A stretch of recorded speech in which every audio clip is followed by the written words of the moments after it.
নমস্কার বন্ধুরা, welcome to my channel new test cooking. আজকে ফুলকপি দিয়ে কই মাছের ঝোলের একটা সাদামাটা রান্না আপনাদের সঙ্গে শেয়ার করব। কোনো রকমারি মশলার সম্ভার না থাকলেও শীতের দুপুরে ধোয়া ওঠা গরম ভাতের পাতে আপনাদের মন ছুঁয়ে যাবে। রান্নাটা করার আগেই আমি মাছগুলো ভেজে নিচ্ছি।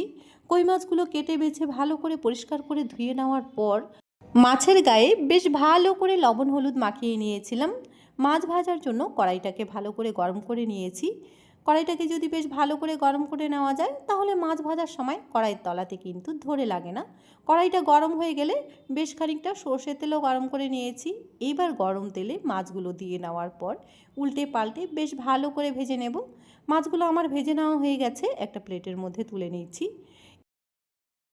এই মাছের ঝোলের রান্নাটা শুধু কই মাছ দিয়েই নয়, যে কোনো মাছ দিয়ে সিজনের টাটকা ফুলকপি দিয়ে এভাবে রান্না করে খেতে পারবেন। কই মাছগুলো প্লেটের মধ্যে তুলে নিয়ে সাইডে রেখেছি। ওই একই কড়াইতে আমি ফুলকপি ভেজে নেব। ফুলকপিগুলো আগে থেকেই ভাপিয়ে নিয়েছিলাম, সাথে একটা আলুও ভাপিয়ে নিয়েছি। ফুলকপি ভাপিয়ে নেওয়ার পর সাইডে লবণ হলুদ মাখিয়ে নিয়েছিলাম।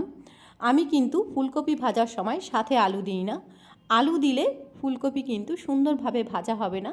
আমি ফুলকপিগুলোকে মাছের মতন করেই এত সুন্দর করে ভেজে নেব যাতে মাছের ঝোলে মাছটাকে সাইডে রেখে ফুলকপিগুলো খেতে ইচ্ছে করে।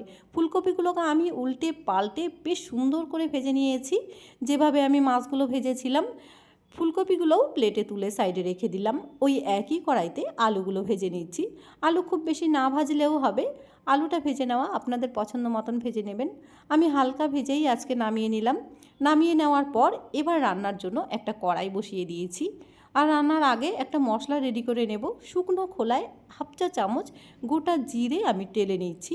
জিরাটাকে কিন্তু খুব বেশি পোড়ানো যাবে না, তাহলে তরকারি তেতো হয়ে যাবে। জিরাটা হালকা টেলে নিয়ে সাইডে নামিয়ে রেখে দিলাম। ওই একই কড়াইতে ফোড়ন দিচ্ছি গোটা জিরে, দুটো শুকনো লঙ্কা, একটা শুকনো লঙ্কা মাঝখান থেকে ভেঙে দিয়েছি। এবার ফোড়ন আসা পর্যন্ত একটু লাল করে ভেজে নিতে হবে।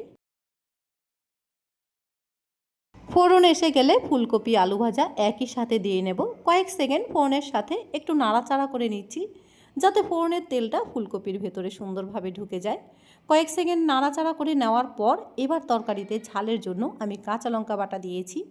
কাঁচা লঙ্কা বাটাটাই কিন্তু এই তরকারিতে খুব ভালো লাগবে, তাই এই রান্নাতে কাঁচা লঙ্কা দেওয়ারই চেষ্টা করবেন। শুকনো লঙ্কাতে কিন্তু এই তরকারিটা একদমই মজবে না। আমি তরকারিটাকে ঝাল ঝাল করার জন্য বেশ কয়েকটাই লঙ্কা দিয়েছি। 7 থেকে 8টা কাঁচা লঙ্কা আমি শিলনোড়াতে বেটে নিয়েছিলাম। তরকারির স্বাদ মতো লবণ দিয়ে নিতে হবে, হাফ টিস্পুন পরিমাণ হলুদ গুঁড়ো দিয়ে 1 মিনিটের মতন মশলার সাথে ফুলকপিগুলো ভালো করে কষিয়ে নেব। আর কষাতে কষাতে দেখুন নিচ থেকে কিন্তু ফুলকপির রস বেরিয়ে বেশ খানিকটা তেল ছাড়তে শুরু করেছে। ঠিক এই সময় আমি গ্রেভির জন্য দিয়ে দেব 1.5 গ্লাস পরিমাণ জল। আজকের রান্নাতে আমি একটু হালকা পাতলাই ঝোল করব। ঝোলের জন্য 1.5 গ্লাস পরিমাণ নর্মাল জল দিয়েছি। এবার ঝোলটাকে টকবক করে ফুটতে দেব, যতক্ষণ না তরকারিটা সুন্দরভাবে মজে আসে। এদিকে ঝোলটা টকবক করে ফুটতে থাক, আর এদিকে আমি একটা মশলা শিলনোড়াতে বেটে নিয়েছি। প্রথমে এই যে শুকনো খোলায় আমি হাফ চা চামচ গোটা জিরে টেলে নিয়েছিলাম। তার সাথে হাফ ইঞ্চি আদা আমি একটু পাতলা করে কেটে নিয়েছি, যাতে বাটতে সুবিধা হয়। আমি এই মশলাটাকে শিলনোড়াতে একটু পাতলা করে বেটে নেব। ভেজে রাখা মাছগুলো ঝোলের মধ্যে দিয়ে নেওয়ার পর সাথেই মশলাটা দিয়ে নিলাম। এবার খানিকটা ধনেপাতা কুচি দিয়ে গ্যাসের উপরে কিন্তু তরকারিটা আর বেশিক্ষণ রাখবো না। কয়েক সেকেন্ড জাল করে নিয়েই তরকারিটা নামিয়ে নিলে একদম কম মশলায় মাছের ঝোলের রেসিপি আমাদের গরম ভাতে পরিবেশন করার জন্য একদম রেডি হয়ে যাবে।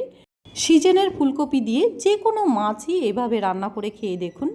মাছ সাইডে রেখে ফুলকপিগুলো খেতে ইচ্ছে করবে, যদিও ফুলকপি এখন একঘেয়েমি হয়ে গেছে। ভিডিওটা ভালো লেগে থাকলে লাইক শেয়ার সাবস্ক্রাইব অবশ্যই করবেন। ফিরে আসবো নতুন একটি রেসিপি।